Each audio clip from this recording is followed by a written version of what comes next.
construir familia desde adopción implica una revisión crítica constructiva de dos conceptos vitales: familia y adopción.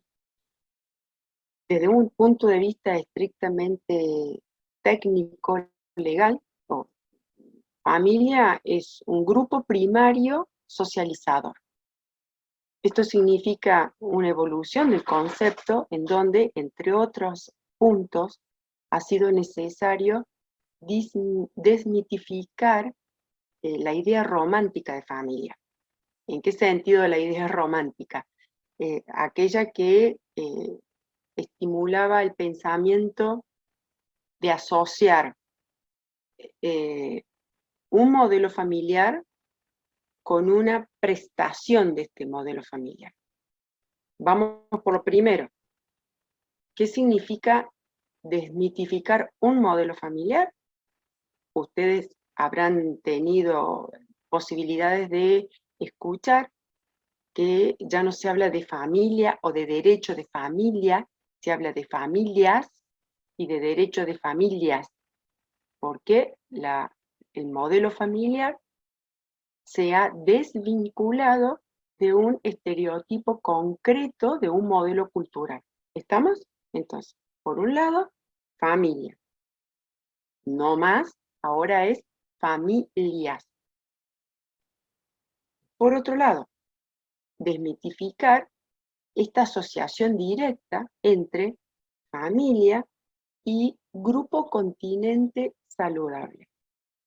Es muy triste lo que les estoy diciendo, no deja de ser una realidad, que poder hablar, digamos, con un horizonte en la salud, implica poder reconocer que los presupuestos familiares sobre los cuales nosotros tenemos contacto, nosotras desde la función, y todos ustedes y todos quienes estamos participando de esta jornada desde sus contingencias cotidianas, identificamos claramente que familia no es necesariamente un continente saludable. De hecho, si fuese un continente siempre saludable, nosotros no tendríamos que hablar de adopción, porque significaría que todo niño puede ser contenido en su familia de origen. Entonces, primero hemos visualizado concepto de familia. Familias, no familia.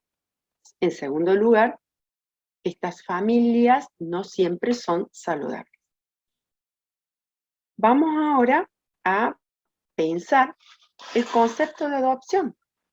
Históricamente, si ustedes hacen una revisión, es muy interesante hacer una revisión crítica de lo que fue y lo que es la adopción, desde los primeros resabios legales y de las prácticas jurídico-religiosas.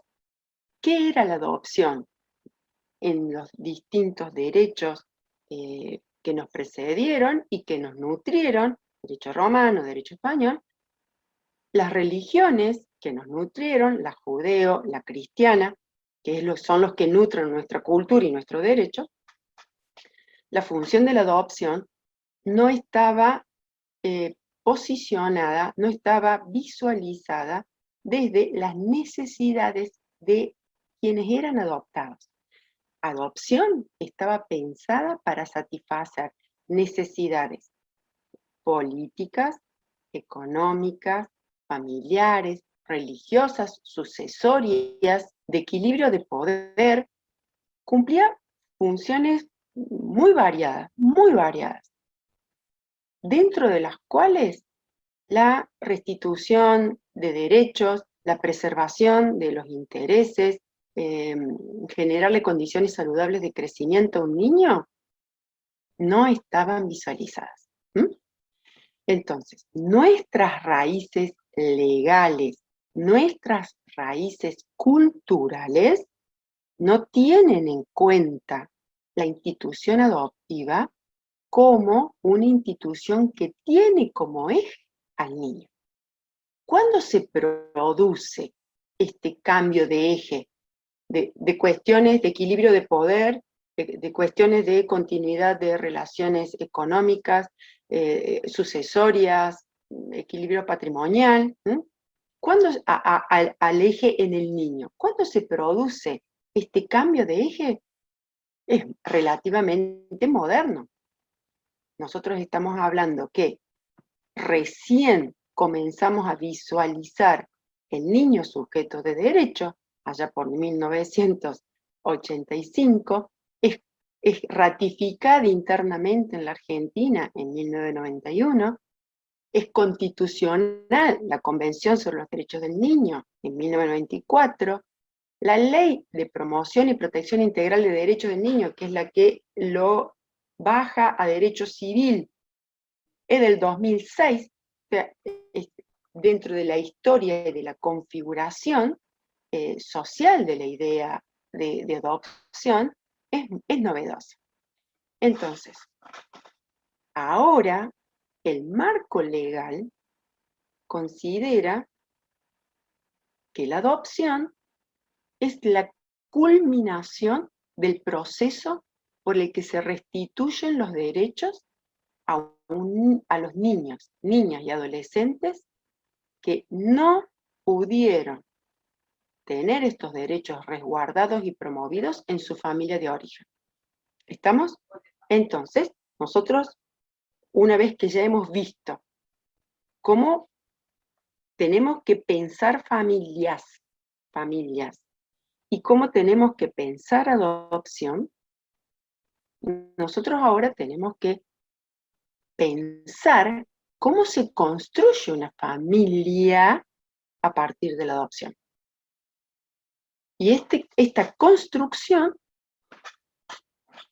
no parte de las necesidades del grupo familiar original, sea pareja con descendencia, sino que se construye a partir de las necesidades de restitución de derechos de niños, niñas y adolescentes. Nosotros tenemos una manifestación de voluntad en el preámbulo de la Convención sobre los Derechos del Niño. ¿Qué es lo que dice la Convención? Que la familia es el grupo fundamental social de la sociedad y el medio natural para el crecimiento y el bienestar de todos sus miembros, y en especial de los niños. Por eso, la familia debe recibir protección y asistencia necesarias para poder asumir plenamente las responsabilidades dentro de la comunidad. Entonces, desde la Convención, el lugar que se le da a la familia es prioritario. ¿Prioritario para qué? ¿Como un derecho a la familia o como la familia funcional a los derechos de sus miembros? ¿Hay un interés superior familiar que pueda ir por sobre los derechos de sus miembros? No. No existe un interés familiar, un suprainterés que pueda justificar el desconocimiento de los derechos de las personas que conforman el grupo familiar. De modo tal que esta manifestación que está en el preámbulo de la Convención sobre los Derechos del Niño nos está dando la tónica de cómo construir una familia a partir de la adopción. Vamos a la primera familia que el Estado tiene que cuidar, que apoyar, que preservar, que generarle condiciones para ser eficiente, es la familia de origen. Una vez que el niño ha garantizado su primer derecho, es decir, que el Estado agotó las instancias para fortalecer a la familia de origen, recién ahí emerge el segundo derecho del niño, que es una familia adoptiva. Esto es muy importante poder incorporarlo al conocimiento y a las creencias hegemónicas. Que el común de la gente tiene que absorber que el primer derecho del niño es estar en su familia de origen, si esta familia es funcional. Por lo cual, este primer grupo humano es el que tiene que recibir ayuda, apoyo y jerarquizar sus responsabilidades. Si este primer grupo humano, recibiendo ayuda y apoyo, no puede cumplir eficientemente sus funciones, recién emerge el segundo ámbito de derecho que corresponde al niño y a nadie más que al niño, que es un grupo familiar adoptivo, un continente adoptivo, que tiene que recrear la funcionalidad de su familia de origen y que tiene que satisfacer los derechos de este niño con este plus de esfuerzo, porque el niño ya ha tenido un desgarro original. Entonces, si bien es cierto que esta segunda opción del niño requiere de un plus de esfuerzos, también es cierto que la configuración del grupo familiar adoptivo va a ser distinto a la sumatoria de sus miembros singulares. Y esto es muy importante. Quienes ingresan al proceso adoptivo asumen o deberían asumir que el mayor aporte, ese plus de esfuerzo, tiene que ser postulado desde los adultos. Y la adaptación que requiere el niño tiene que ser lo menos, digamos, cruenta o lo menos exigente posible. No obstante lo cual, el proceso que se inicia es transformador para todos los miembros del grupo, los adultos y el niño. ¿Cómo es que esto influye en el ámbito en donde nos estamos encontrando nosotros? Es decir, quienes postulan su candidatura para ser adoptantes, quienes se encuentran en un proceso de integración, quienes se encuentran a la espera de poder ingresar en un listado. Todos estamos trabajando con el mismo sentido desde los distintos espacios. Nosotras, con la doctora Raquel, cuando advertimos que ya no hay posibilidad de perseverar en resguardar el primer derecho del niño, que es su familia biológica, nos vemos en la necesidad de ratificar el pedido del órgano administrativo de adoptabilidad. Y a partir de allí hay una selección exhaustiva dentro de los postulantes aprobados por el registro único para determinar cuáles postulantes son adecuados para este niño concreto. No una categoría, no un abstracto. Este niño con estas características y con esta historia de vida. Esto puede resultar un tanto frustrante para quienes se encuentran postulados y que no son convocados. Pero si nosotros nos vamos a lo primero que hemos referido, la construcción no se hace a partir de las expectativas de quienes se postulan, sino que la construcción se hace a partir de las necesidades, posibilidades del niño concreto. Si este niño concreto va a satisfacer sus necesidades y sus posibilidades con una familia monoparental, con hijos, sin hijos, casados, convivientes, con las opciones sexuales que fuera, es un interrogante abierto, un final abierto, porque son familias, no es un estereotipo de familia. Lo que a nosotros nos interesa es que cualquiera de estos modelos sea un continente saludable, sea un vector de socialización que permita A, revertir una historia traumatizante del niño, y B, garantizar y promover sus derechos. ¿Estamos? Este contexto no siempre tiene una visión desde lo social en este sentido. Porque si nosotros hacemos un repaso superficial de los discursos, digamos, comunes respecto de qué es lo que se ve en la adopción, qué es lo que se pretende de la adopción, qué es lo que se postula o qué es lo que se requiere al Estado en materia de esto, adopción, hay situaciones que tensan los modelos que yo les he resumido de una forma muy didáctica. ¿En dónde se tensan?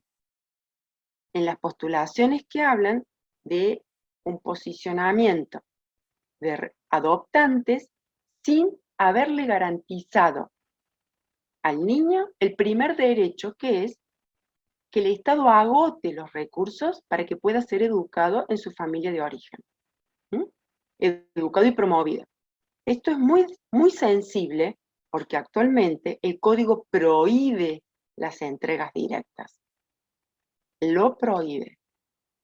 ¿Y por qué está prohibido? Porque hay que garantizarle el primer derecho del niño. Es decir, fortalecer el grupo familiar de origen. Si esto no se produce, hay un desconocimiento del derecho elemental primario del niño. Esto es un tema. ¿Vamos? ¿Cómo se tensa el modelo a requerimiento de quienes pretenden adoptar y de los progenitores del niño en cuestión, omitiendo los derechos del niño? Ese es un tema. Otro tema, las necesidades de adoptar, que son total y absolutamente acompañadas, valoradas y requeridas, no pueden ser superiores a las necesidades de satisfacer el proceso de restitución de derechos. Y en ese contexto, en algunas oportunidades, se han señalado exigencias que podrían ser, digamos,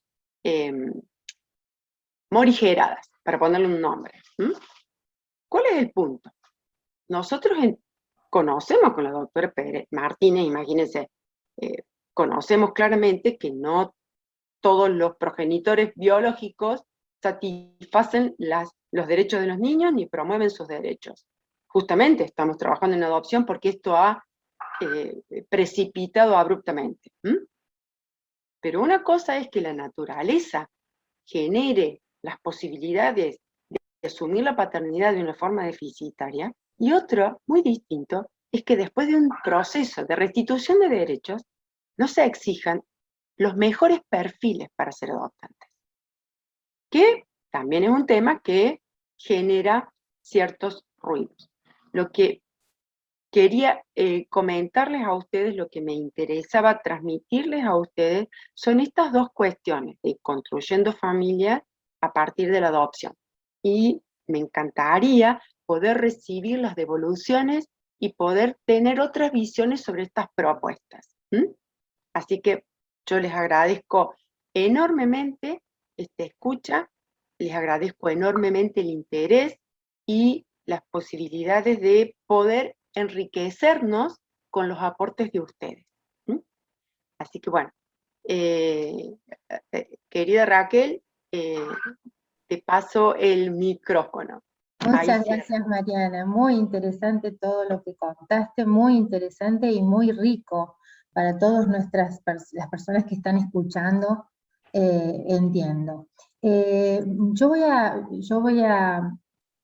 Aquí Mónica me dice que no puedo compartir pantalla. Quería compartirles un pequeño... Ahora lo vas a poder hacer. Ahí está. Bien. Voy a buscar, si me dan un segundito, Sí, tranquila. una pequeña presentación.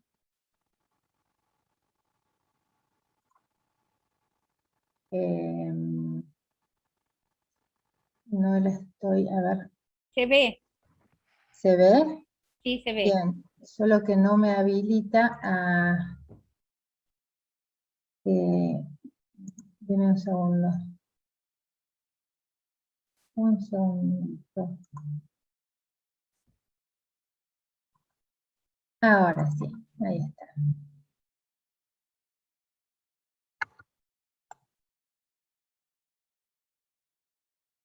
Bien.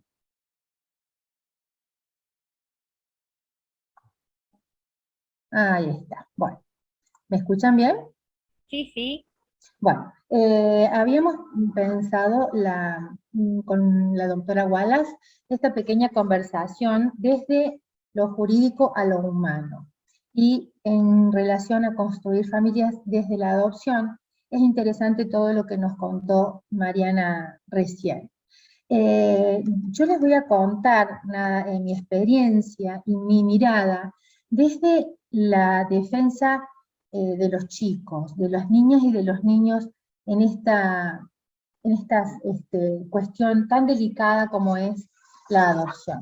Lo que primero quiero contarles que relacionado con esto que Mariana contaba del cambio de mirada sobre los menores, hay una cuestión que es muy importante, que es la cuestión de los paradigmas. Los paradigmas son esas construcciones sociales generales que nos permiten mirar a las instituciones de un modo o de otro. El primer paradigma, cuando la historia de la humanidad comenzó a registrar a los menores como personas, se llamó la situación irregular. Y los tenía a los chicos eran considerados como menores incapaces de juicio pleno y absoluto. Por lo tanto, no podían participar en las cuestiones en las que se ventilaban sus derechos, ni siquiera a través de sus representantes. Eran simplemente algo parecido a objetos que no eran capaces, eran incapaces absolutos. Entonces, el Estado o las personas, o incluso los progenitores, tomaban las decisiones respecto a la vida, a la salud y a todo lo que era concerniente a los chicos, sin ninguna participación de los niños.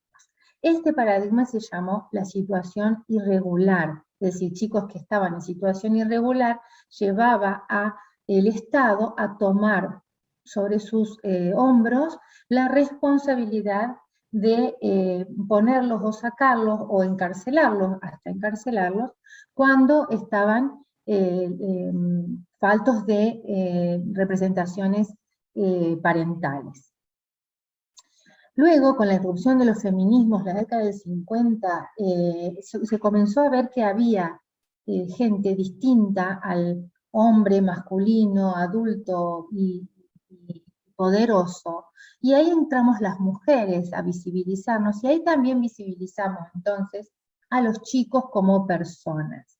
Mariana recién explicó que a partir del 85 más o menos empieza a despertar esta conciencia social que va a derivar en el paradigma de la protección integral, y va a derivar en convenciones o como la del derecho del niño del año 89, también en instituciones como el Comité de los Derechos del Niño, que es de las Naciones Unidas, que brega por aplicar la convención de una forma adecuada, visibilizando entonces a los chicos como personas y sujeto activo y pleno de derechos.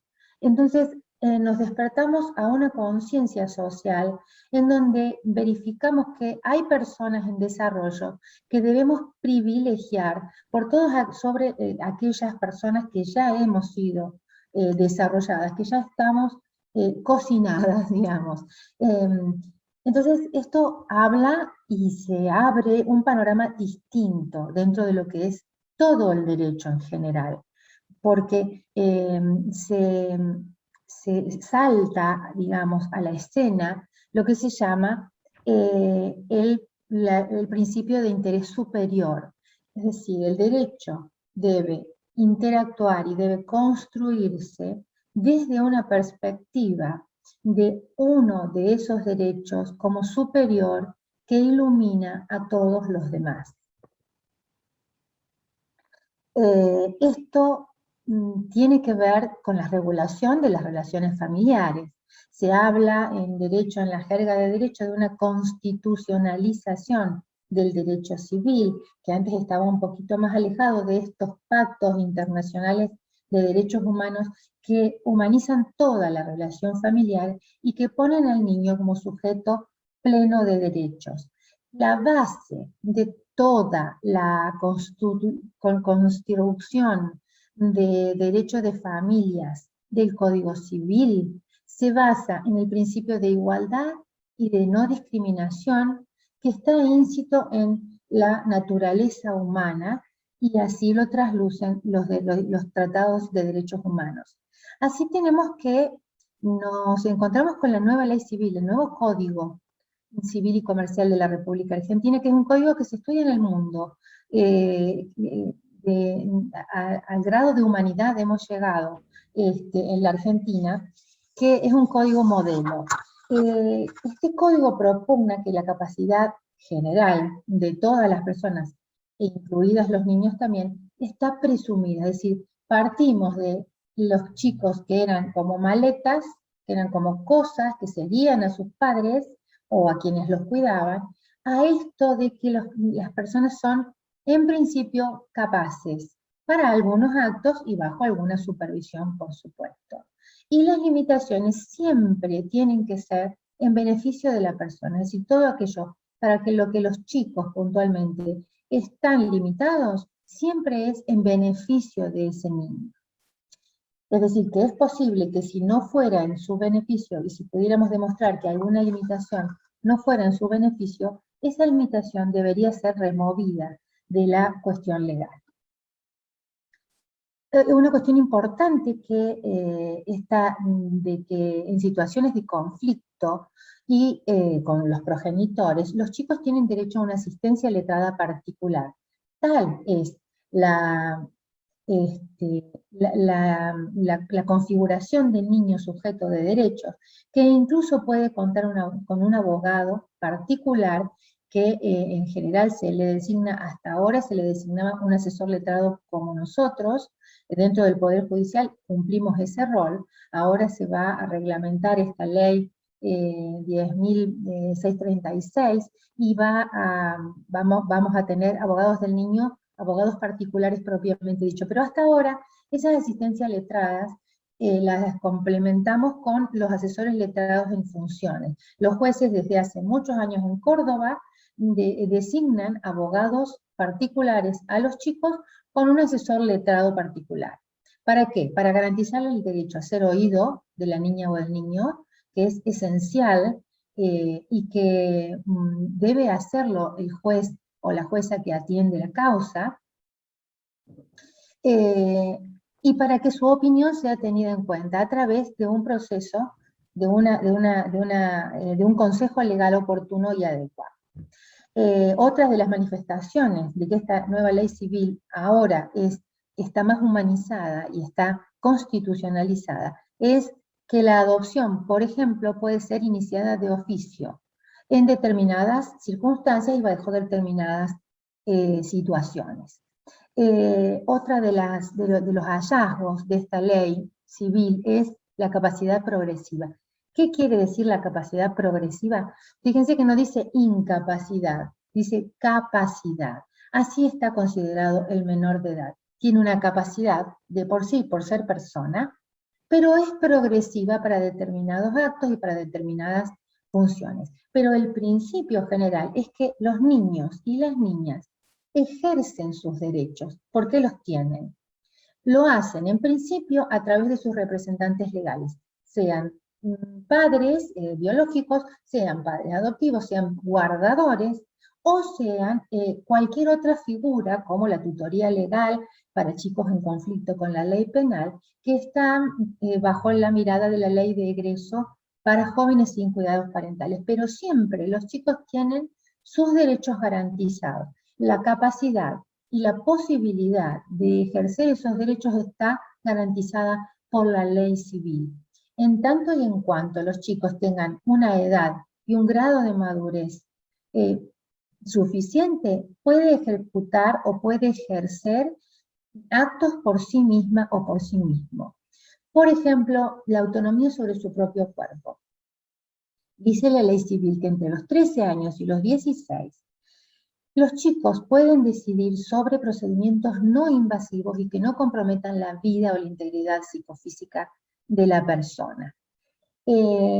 A partir de los 16, la ley considera a los chicos en cuanto a estos procedimientos como adultos, como personas adultas. Esto está en la ley civil y debemos entender que la ley se dirige a sostener a una personita menor de 18 años que desea o necesita, por ejemplo, un cambio de género, un cambio de sexo, una adecuación de sexo. Esto debemos comprenderlo porque la vida se complejiza y hay muchos casos de estas características.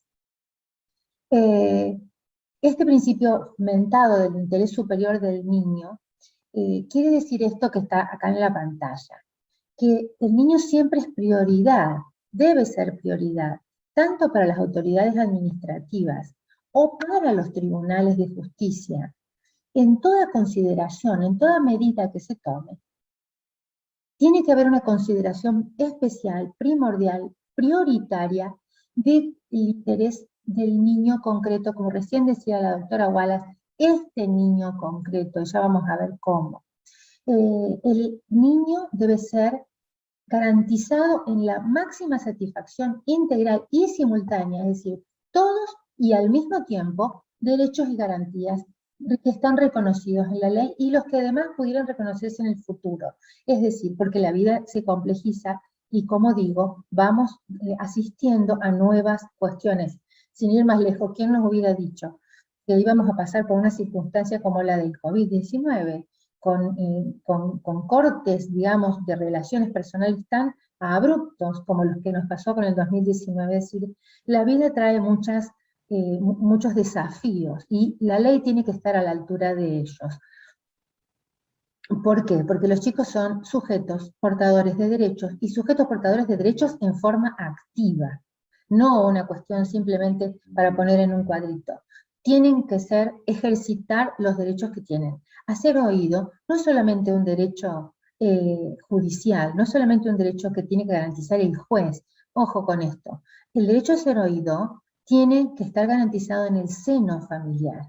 Los chicos tienen voz y tienen deseos y necesidades. No con esto quiere decir que van a mandar en la casa, que es una desviación de la que uno tiene a veces noticias. No se trata de eso. Se trata de que se escuche su opinión y se le explique y que el niño entienda o la niña entienda por qué no vamos a ir de vacaciones a este lugar que yo quiero, por qué no me voy a poner este pantalón que yo deseo.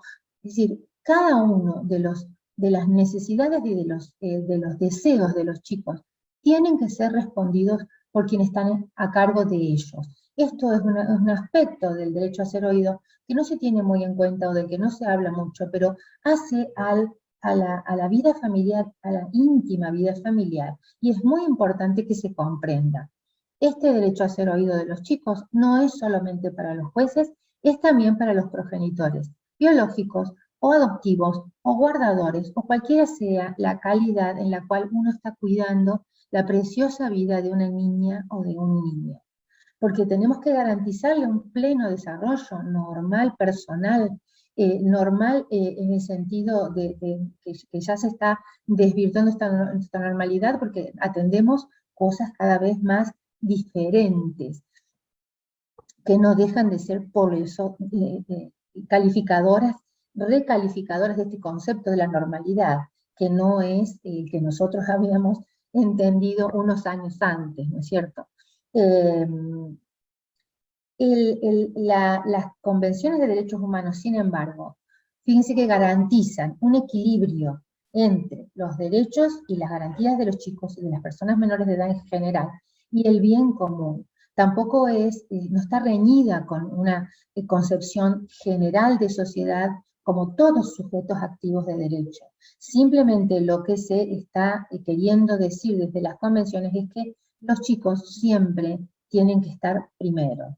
Y esa es una cuestión fundamental de giro de 180 grados en las consideraciones anteriores.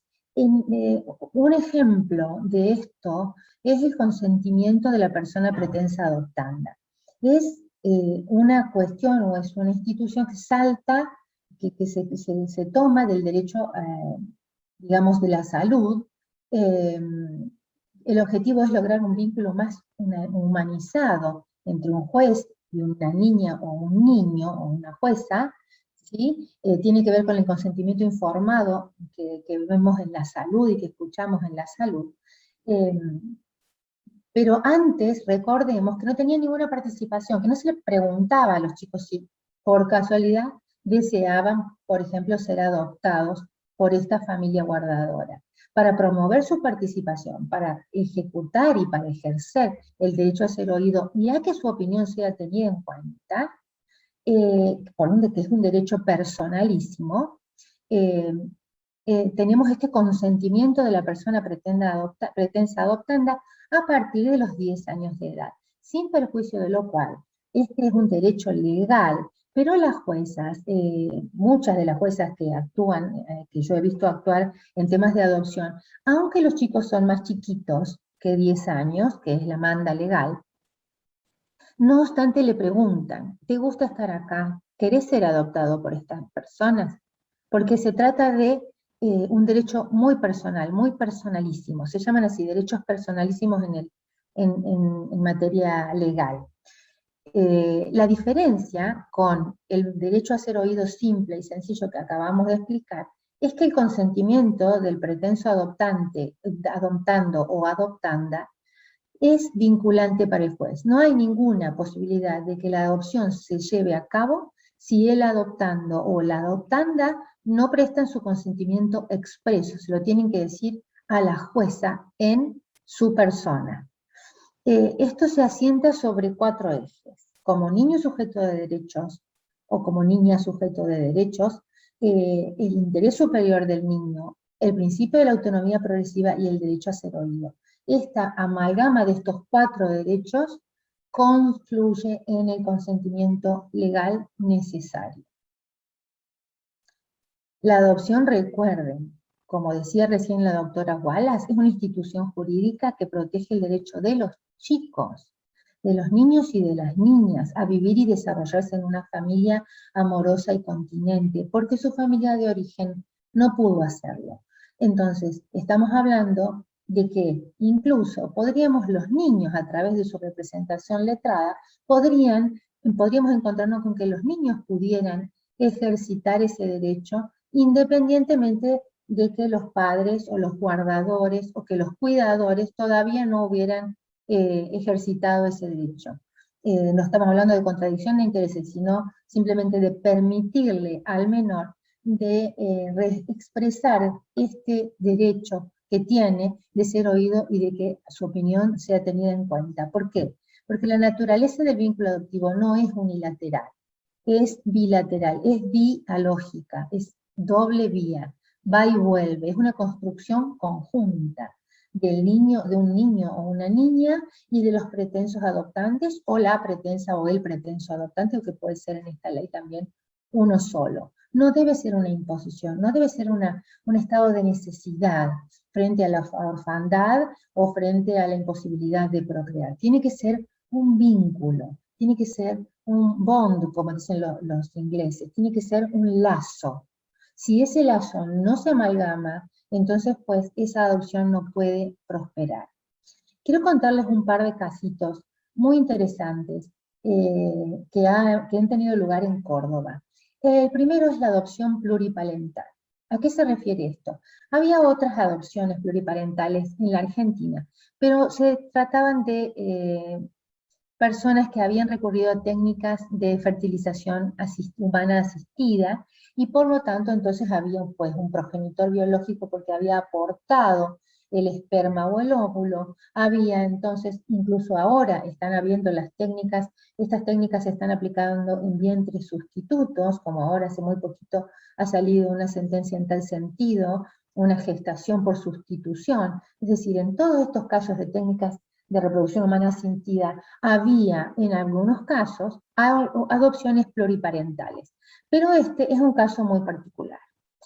Se presenta una nena, Jessica, vamos a llamarla, porque recuerden que los nombres de los niños siempre tienen que ser ocultados, o estos son todos nombres ficticios, por supuesto, en respeto a su derecho a la intimidad, legalmente reconocido.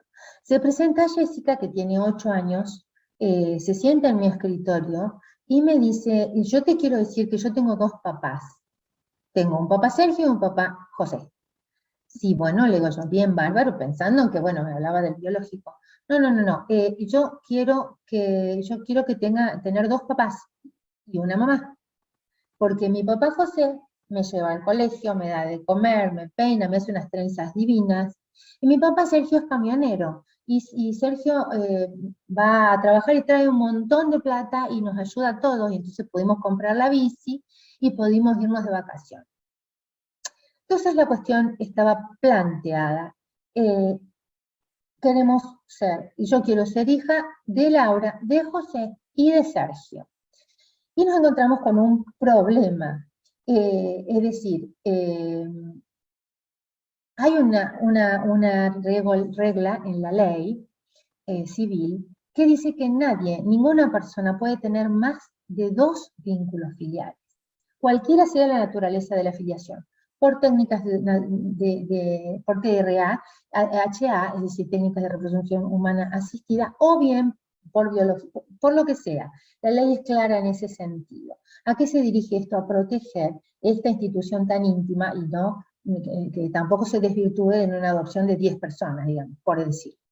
Fue uno de los obstáculos con los que nos encontramos, porque desde mi mirada estaba decidida a reinventar lo que fuera para darle a esta niña lo que estaba solicitando con todo su derecho. Fíjense que era menor de 10 años en ese momento que lo planteó, es decir, no tenía un abogado particular. Entonces mi función como representante complementaria era escucharla, que es lo que hago con todos los niños o trato de hacerlo, y darle satisfacción a su interés personal, a lo que claramente estaba diciendo. Yo tengo 3 papás, es decir, la relación parental se conformaba de 3 personas. Una mamá que me cuida, me quiere, etcétera. Un papá que hace todo el trabajo doméstico, por ejemplo, que era la función que habían encontrado en esa familia para José. Y Sergio, que sale a trabajar y trae mucha plata y que nos puede comprar cosas lindas y me permite a mí tener esta pollera nueva, por ejemplo. Había otro obstáculo, que son las causales de nulidad absolutas en la adopción, que exige que la adopción simultánea por más de una persona no puede suceder, excepto que los adoptantes sean cónyuges o parejas convivientes. En este caso Sergio no era ni cónyuge ni pareja conviviente, entonces también se quedaba fuera de la ecuación a causa de la ley civil. Este principio es muy importante porque tiene que ver con el sistema entero, con la base del sistema, el principio de igualdad y no discriminación. Esta niña tenía que garantizarle un derecho igual al de otros niños que tienen 2 papás, porque reconocen 2 papás. A esta niña se le debían reconocer 3 papás. ¿Por qué? Porque no toda la distinción de trato es ofensiva a la dignidad humana, sino aquella que carece de una justificación objetiva y razonable. La desigualdad de trato, dice la Corte Europea, dice la Convención de los Derechos del Niño, dice la opinión del Comité de los Derechos del Niño 17 del 2002, debe obedecer solamente a la desigualdad de situación. Entonces, sabiendo que el principio de interés superior constituye un principio rector de todo el derecho, y no solo el derecho de familias, que está contenido en el 3, en el artículo 3 de la Convención y en el 3 también de la Ley 9944, hay otros artículos de la Convención de los Derechos del Niño que refuerzan que no solo el interés superior es importante, sino que tiene que configurarse lo que significa, lo que se llama el mejor interés. Dentro del interés superior, ¿cuál es la situación que mejor garantiza los derechos de este niño en forma particular? Así, la observación número 5 del Comité de los Derechos del Niño dice que este principio de interés superior tiene que estar engarzado en las circunstancias comprobadas de cada caso particular. Es decir, esto es una manda para todo aquel que interviene dentro de lo que es el caso de un niño o una niña, analizar al detalle las circunstancias específicas de cada situación. Visto desde este punto de vista, entonces no había ninguna forma de negarle a Jessica lo que estaba pidiendo. También la observación 14 del Comité de los Derechos del Niño tiene el mismo sentido. Evaluar las necesidades y determinar del interés del niño en caso concreto, circunstancias específicas, que en este caso estaban más que justificadas. Por lo tanto, la sentencia dispuso la inconstitucionalidad y la anticonvencionalidad, que quiere decir que es decir, que no se adecua a las convenciones de los pactos de los derechos humanos, de estos dos artículos que prohibían o que obstaculizaban esta adopción pluriparental. Hizo lugar a la demanda pluriparental la jueza y otorgó una adopción plena pluriparental de 3 personas en relación a Jessica. ¿Por qué se había dado esta situación? Porque la primera demanda de adopción que se había sido presentada en los tribunales, los tenía a esta pareja José y Laura como es decir, pretensos adoptantes. Pero esta pareja, como las circunstancias de vida van cambiando, se rompió, el señor se fue de la casa, perdón, Sergio se fue de la casa, y la señora se casó con otro señor que se llamaba José, y entonces conformaban este triángulo parental que permitió esta sentencia pluriparental.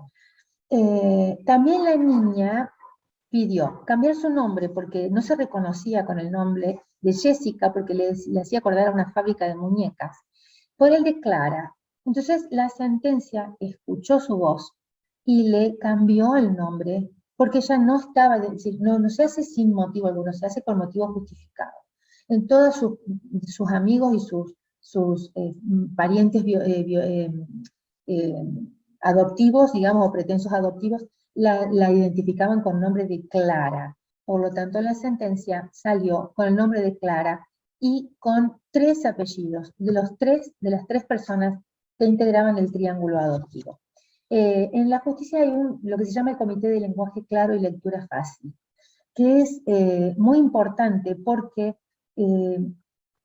la justicia tiene una función pacificadora de la sociedad, tiene una función de decir el derecho para el caso concreto. Y las reglas de Brasilia, que es un instrumento que tiene la Argentina, muy, muy valioso para proteger a colectivos vulnerables, dice claramente que los jueces o las juezas en las sentencias que dictan tienen que tener una consideración especial de que el lenguaje que usan sea comprensible por a quienes están dirigidos, que son los justiciables. Entonces, recientemente salió el director del Comité del Lenguaje Claro del Poder Judicial a explicar esto, y decía que era imprescindible hacer un esfuerzo desde la judicatura, desde los jueces, para que las palabras sean comprendidas y valoradas por las personas usuarias del servicio de justicia, porque son manifestaciones del derecho a ser oídos y a que su opinión sea tenida en cuenta, sobre todo de los niños, pero también porque es un derecho, satisface el derecho a la igualdad y a la no discriminación, y por esta función pacificadora que les contaba. Entonces la jueza hizo todo un párrafo especial dentro de la sentencia dirigido específicamente a Jessica, bueno, ahora a Clara, y explicando en lenguaje sencillo todo lo que había sido un proceso muy largo de adopción, a punto tal que se había roto la pareja y se había conformado otra pareja en el interín. La duración tan larga de los procesos no siempre obedece a inacción, muchas veces obedece, en gran parte de los casos, a trabas jurídicas que se ponen desde los padres biológicos, por ejemplo, para recuperar esos cuidados parentales que se están perdiendo. Esta sentencia es ejemplar en esos dos sentidos. Se escuchó la voz de la niña, que era quien pidió la adopción pluriparental. A partir de allí, quienes la cuidaban hicieron sus aportes con el pedido de adopción concreta, y además se le cambió el nombre porque así no era como ella se identificaba. Y en este sentido, hace muy poco, la Cámara de Villa María, el Juzgado de Villa María, le cambió el nombre a dos chicas porque pidieron hacerlo, porque se sintieron que tenían un sufrimiento social por llevar el nombre de aquella persona que había producido la muerte de su mamá. Entonces, se consideró especialmente el impacto de la violencia de género en el proceso, y que más allá de que no hubiera sido ejercida en contra de quienes pedían el cambio del nombre, se consideró que tenía una vinculación causal adecuada con el cambio de apellido y se lo permitió.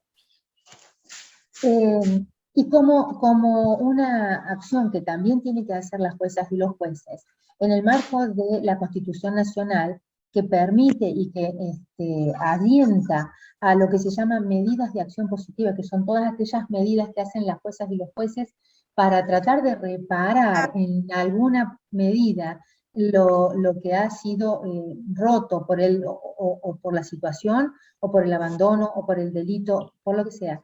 Entonces, dentro de ese marco, la jueza le impuso la condena en costas, que son los gastos de la causa, que son, no son millonarios, pero sí son un monto importante, lo puso a cargo del progenitor cuyo apellido estaba eliminando por haber sido autor del femicidio de la madre de estas personas. El último caso que quiero contar, y no está en el PowerPoint porque ha sido puntualmente antes de ayer, creo, doctora Wallace, es una adopción que es absolutamente oral. La doctora Wallace, quiero contarles, como a otras juezas también en esta provincia, está implementando el procedimiento oral para las adopciones, lo cual agiliza muchísimo el procedimiento y acorta los tiempos. Pero en este caso, y quiero comentarlo porque fue muy importante, la doctora Wallace, como era un procedimiento oral y no iba a quedar un papel mucho más que esto, se ocupó desde el principio de en lenguaje claro, asegurarse de que la niña estuviera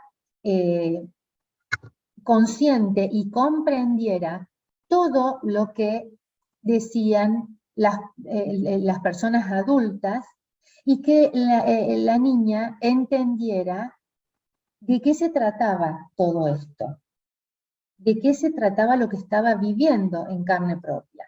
Y al final de la audiencia, la doctora le habló directamente a la niña.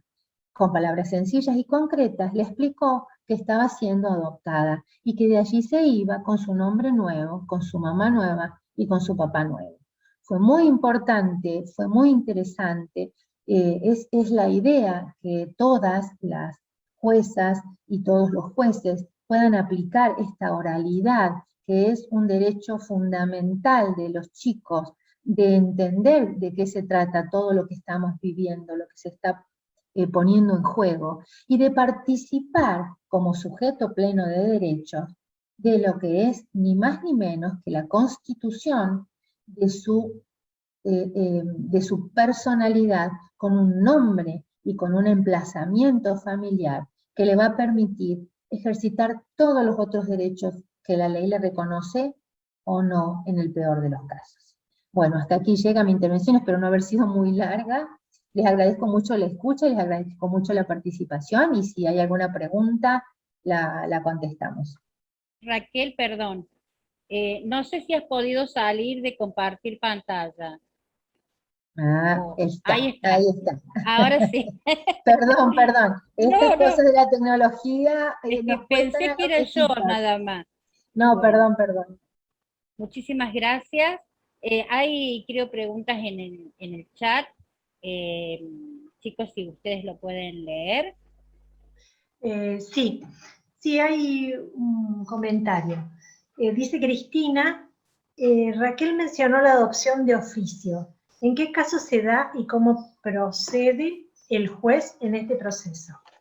Bueno, yo les voy a aclarar que esa parte me faltó decir. En este último caso que conté, que es del juzgado de la doctora Wallace, esta adopción fue de oficio, fue realizada de oficio. Pero nadie mejor que la doctora Wallace para que les cuente cómo se hizo y cómo se puede hacer y en qué ocasiones o bajo qué perspectiva se puede pensar en una adopción de oficio. La situación de la adopción de oficio fue una cuestión muy puntual, una sola hemos hecho en el juzgado, y se dio por una situación de orden económica. Los adoptantes tenían una vocación muy fuerte para asumir los cuidados filiatorios completos, es decir, con una adopción. La niña estaba absolutamente integrada al grupo familiar y ya desde el año 2014 estaba en condiciones de ser adoptada. El grupo familiar había sido motivo de los inconvenientes más insólitos, todos los inconvenientes, parecía realmente algo inusualmente castigados por las contingencias, por todas las contingencias que a ustedes se les puede ocurrir, desde inundaciones, laborales, familiares, de salud, todas. El punto es que el señor adoptante o el pretenso o el interesado en adoptar era un único sostén de familia, una familia estructurada en el modelo patriarcal fuertemente. Es decir, el papá era proveedor y la mamá era la reproductora familiar. Si bien el señor tenía un ingreso sostenido, una serie de contingencias familiares, una tras de la otra, le habían impedido disponer de dinero para satisfacer los honorarios profesionales de un abogado. Nosotros habíamos instado la participación del asesor letrado a los fines que asumiera el patrocinio jurídico gratuito, pero el patrocinio jurídico gratuito procede para quienes no tienen ingresos superiores a un punto. Razón por la cual, en función del artículo 616 del Código, iniciamos la adopción de oficio. Técnicamente implica un auto interlocutorio que da cuenta de la cantidad de veces que los habíamos citado y las razones por las cuales no podían adoptar, y esta predisposición a adoptarla, y esta voluntad de adoptarla, y estas imposibilidades múltiples que se venían sucediendo, la integración exitosísima de la niña en este grupo familiar, los informes técnicos favorables y el paso del tiempo. O sea, ya la niña hacía desde el 2014 que estaba en condiciones de ser adoptada, entonces todo esto queda en un auto interlocutorio. Esta pieza es clave, jurídicamente hablando, para habilitar la utilización del artículo 616, que es la adopción de oficio.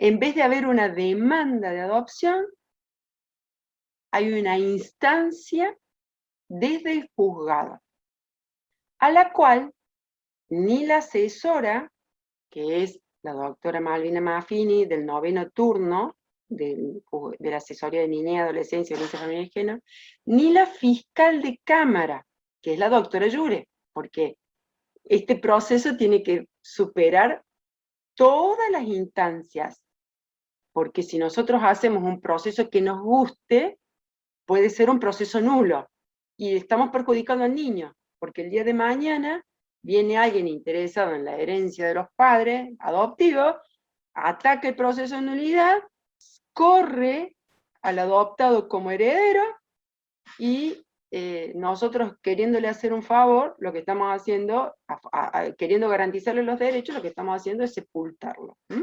Entonces, este proceso fue validado por la asesora del niñez y por la fiscal de Cámara de Familia. La doctora Raquel Martínez participa en condición de abogada de la niña adoptante. Y también proponiendo desde la niña la acción adoptiva. El proceso a partir de esta instancia de oficio continúa proponiendo, o sea, lo que nosotros hicimos es, a ver, señores adoptantes, ¿cuáles son los testigos que ustedes proponen?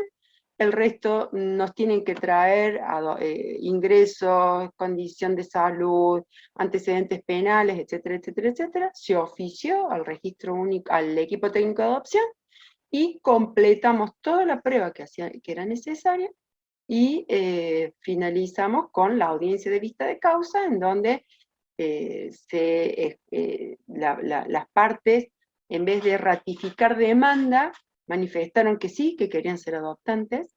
La niña sí ratifica con su abogada, que era la doctora Martínez, se incorpora técnicamente toda la prueba, se producen los alegatos, se escuchan las partes, incluso los adoptantes y la adoptada tuvieron sus espacios, la adoptada con total garantía, aislada, con su abogada, la asesora, la fiscal, interactúa sin ningún tipo de presión, sin ningún tipo de condicionamiento, sola.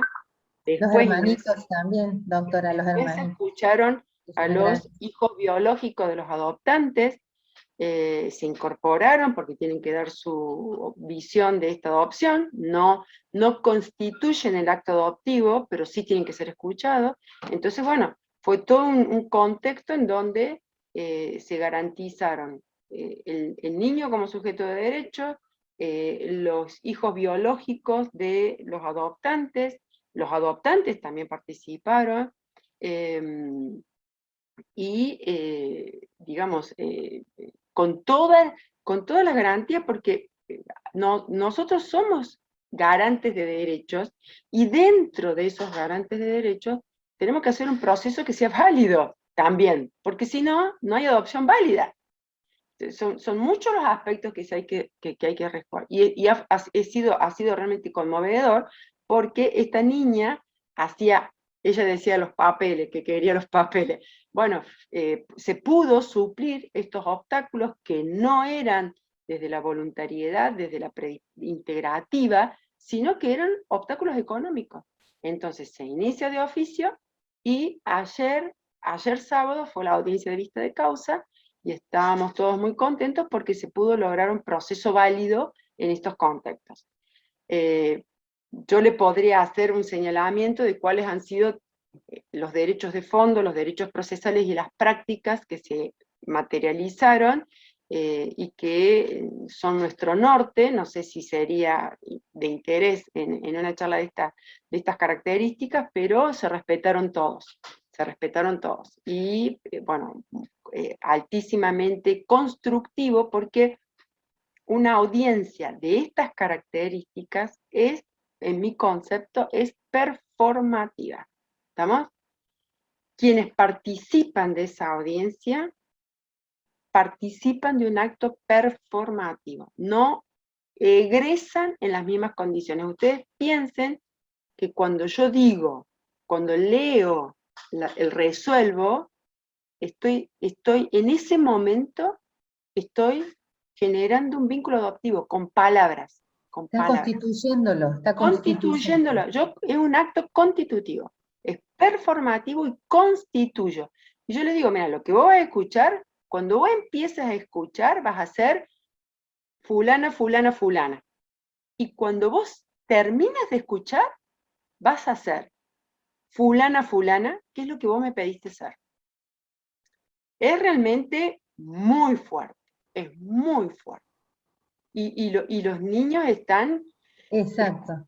están escuchando porque por fin, ¿no? Y los padres, bueno, los adoptantes, Pero además, asesores, todos, no solo los padres. Pero todos. agrego, doctora, que sigue siendo performativo lo que pasó ayer, en esta instancia, que se lo contamos a la gente, que es posible hacer un acto oral, que alguien está preguntando aquí qué es eso de la oralidad, porque en realidad había siempre audiencias, pero esto de la oralidad, ¿qué tiene que ver con lo que la doctora Wallace acaba de decir? La constitución del derecho a partir de la palabra del juez, que esa es la base de la judicatura. El juez dice, digamos, tiene una jurisdicción, es decir, dice el derecho, para el caso concreto, para la persona que se presenta su caso ante su estrado judicial. Y la oralidad tiene que ver con ver a la cara a la persona y decirle el derecho a su, personalmente. No en una sentencia de papel solamente, que también queda la sentencia de papel, con todos los justificativos, todas las razones y todas las cuestiones jurídicas adecuadas, eso queda como un documento, sino que lo constitutivo se hizo en forma oral, así como se hacen las audiencias orales en los juicios penales. Se condena a la gente por un delito determinado en forma oral. Bueno, en este mismo caso, la oralidad está permeando todos los otros fueros y ha llegado, en Córdoba, ha llegado a la instancia de adopción, a la instancia de niñez. Y este es uno de los ejemplos. Así que no quería dejar de mencionarlo porque es muy importante y eso acelera un montón los tiempos.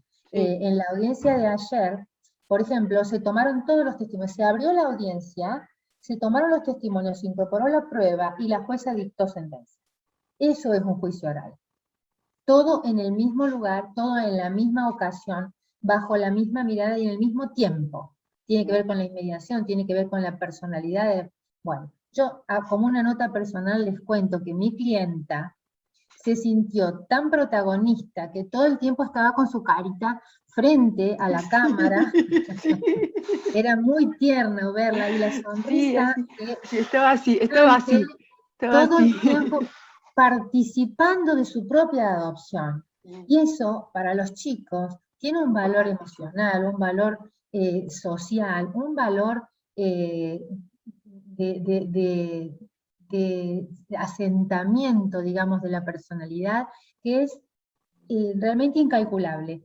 Incalculable. No podemos saber cómo sería esta nena si no hubiera sido tan protagonista de su propia adopción como lo que sucedió ayer o antes de ayer, cuando fue ayer, la doctora Wallace, ayer en esta adopción, que fue la adopción de ella en realidad. No podríamos describirlo mejor que fue la adopción de ella. Los papás estaban participando en la adopción de la niña. Y es muy interesante, y cuando sea grande, tal vez estos chicos que participan en sus propios estados constitutivos civiles, porque de nosotros creo que nadie ha participado del propio estado constitutivo civil. ¿Cómo serán estos niños que ejercen sus derechos desde chiquititos, incluso el derecho más formativo de todos, que es el de su constitución civil? Ojalá que vamos por más audiencias como las de ayer, vamos por más derechos garantizados y por más oralidades implementadas.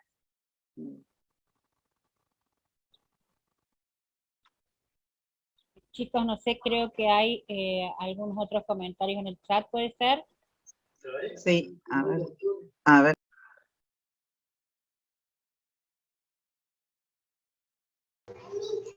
El de Laura Frías, André. ¿Querés que lo lea? Bueno, ahí lo leo. Escuchándolas vino a mi mente esa ansiedad, cuestionamiento que los pretensos adoptantes solemos tener. Sale una convocatoria pública en nuestra provincia que estaba dentro de una disponibilidad adoptiva. Rápidamente nos contactamos con el registro reclamando por qué no nos llamaron. Y desde el juzgado nos responden amablemente: el deseo de esos niños es una familia sin hijos, se respeta su deseo. Nos puso feliz saber que fueron escuchados. Si no, una vinculación con nuestra familia, con hijos, podría haber fracasado desde el inicio. Fortalecimos una vez más el concepto de que se buscan familias para ellos y tienen derechos a elegir y que se busque una familia lo más acorde posible a ellos. Sí. Es muy, es determinante. La petición de los niños en función de el norte, lo que los niños nos dicen es lo que nosotros tenemos por norte. En algunas oportunidades los niños lo dicen ellos personalmente, en otras oportunidades surgen de los informes técnicos, porque nosotros en todo el proceso de control de legalidad de las medidas de CENAR vamos conociendo a los niños, sus contextos, digamos, sus causas de dolor. Cuando llega la instancia de seleccionar la mejor familia para este niño, escuchamos lo que nos dice el niño y escuchamos lo que nos dicen quienes han tenido contacto con el niño cuando este niño no nos los puede decir directamente. Esto es, los equipos técnicos, ya sea de las casas donde han estado resguardados, residenciales, casas residenciales, o el equipo técnico de adopción cuando hace la entrevista con el niño.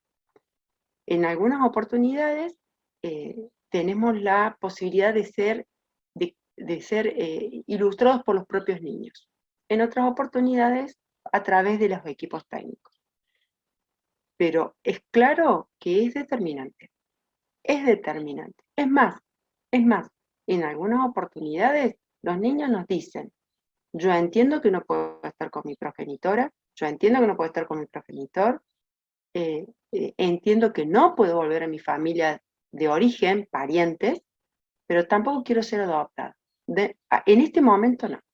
Bueno, se espera. También entendemos los pedidos de ser adoptados conjuntamente, como que en algunas oportunidades ellos mismos entienden la mejor posibilidad de crecimiento saludable por separado, manteniendo contacto, pero por separados. Hay cierto romanticismo respecto de este principio que nos da el código en el 595, que se priorizan las adopciones en conjunto. En realidad, en algunas oportunidades, las adopciones en conjunto conspiran contra la sustentabilidad de la adopción, porque el olón de hermanos, que solamente se ha tenido a ellos mismos, con los descuidos, negligencias y agresiones en sus familias de origen, entonces lo único que tienen es a ellos mismos. Se forman grupos que están abroquelados, en donde uno de los hermanos emerge como un suprahermano. Entonces, esto conspira contra una integración como hijo, si vamos todos juntos, porque este suprahermano no puede integrarse como un hijo en otro grupo familiar. Siempre va a seguir funcionando como un intermediario entre los niños y los adoptantes. Y esto conspira contra una integración exitosa. Entonces, este tema de este principio, lamentablemente, no siempre puede ser respetado. O, por ejemplo, cuando dentro de la interacción de hermanos se recrean las prácticas que se llevaban adelante con los adultos de la familia de origen. Prácticas sexuales, digamos, distorsivas, porque las prácticas sexuales se tienen que ser realizadas consentidas entre adultos, y bueno, ni cuando no son consentidas ni entre adultos se naturalizan prácticas que no son correctas o son lesivas de los derechos de los niños. Entonces también los propios niños asumen estas dificultades de integrarse a familias con hermanos. incluso por sus propios temores, que son entendibles. Y bueno, se los escucha y se prioriza esto. Incluso mira, algunos niños tenían hermanitos biológicos de otras edades y nos piden participar o integrarse a familias adoptivas que tengan estas características. Se escuchan y obviamente se busca eso, porque es la que más chances ofrece de una integración exitosa, que el niño adopte a esta familia con éxito. Sí, es así, es así. Sí, es así en muchos casos, y en muchos casos otros niños han tenido lamentablemente intervenciones desafortunadas por distintas cuestiones, o porque los equipos técnicos fallaron, o porque los pretensos adoptantes fallaron, o porque se dieron circunstancias económicas. Es decir, hay una multitud grande, como la vida misma, de razones por las cuales pueden fracasar una adopción. Entonces eso provoca muchas veces con que nos encontramos con niños que no quieren ser adoptados. Hay un caso muy famoso que tenemos la doctora Wallace y yo como asesora letrada, de un niño que es diabético, que no quiere ser adoptado, y vive en un entorno residencial. Entonces nos ha sido un quebradero de cabeza para la doctora Wallace y para mí, ver cómo podemos garantizar el mejor derecho de ese niño, que no quiere ser adoptado por nadie y quiere quedarse en una residencia. Ahora, hace pocos años, ha salido una ley nacional que se llama Ley de Egreso para Jóvenes sin Cuidados Parentales, que permite la adquisición, que es precisamente para estos casos de niños que tienen fracasos institucionales o fracasos de integraciones como adoptantes. Y entonces se adquiere la mayoría anticipada, de edad anticipada, a los 16 años, de modo tal, pero los chicos continúan bajo una tutoría de algún referente afectivo o de alguna persona, incluso del Estado, de organizaciones estatales que hayan tenido alguna relación afectiva con el joven o con la joven, y es una ley que digamos, regula un espacio de la sociedad que antes no estaba regulado. Los chicos, les diría que de más de 10 años, de más de 10, 12 años, ya están como casi lo más probablemente condenados a vivir en entornos residenciales, porque no hay familias que quieran chicos grandes, nadie se adopta, nadie se anota para adoptar niños de 12 años, adolescentes, niños de 17 años, por ejemplo, que son niños en el lenguaje de la Convención, son niños de la Convención de los Derechos del Niño. Entonces, nos encontramos con chicos deseosos o deseantes de ser adoptados y sin familias anotadas en los subregistros correspondientes a ese niño, o que podría permitir un ahijamiento de esa persona que tiene ya una edad más avanzada, que ya no es un tierno bebito de 6 meses, sino que es un chico con su vida, con su historicidad, con sus problemas y con sus deseos y sus necesidades. Entonces, para esa franja de chicos que quedaba colgadito de las residencias, se implementa esta ley de egreso para chicos sin cuidados parentales, y con la idea de reforzarles sus recursos internos para que los chicos puedan adquirir una ciudadanía anticipada a los 16 años. No por eso se deja de cuidarlos y de protegerlos, y desde el Estado hay un estipendio, hay una asignación específica, dinero, porque estamos hablando de cosas muy románticas y muy románticas, pero la cuestión es quién nos da de comer, quién nos ayuda a comer.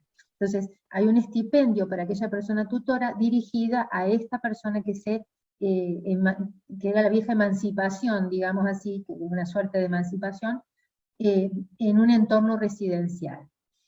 Pero estamos hablando digamos, del fracaso del sistema de protección de derechos, lamentablemente al que tenemos que asistir todos los días, pero sin embargo hay alguna salida, hay alguna mirada que contempla a estos chicos y que no los deja solos.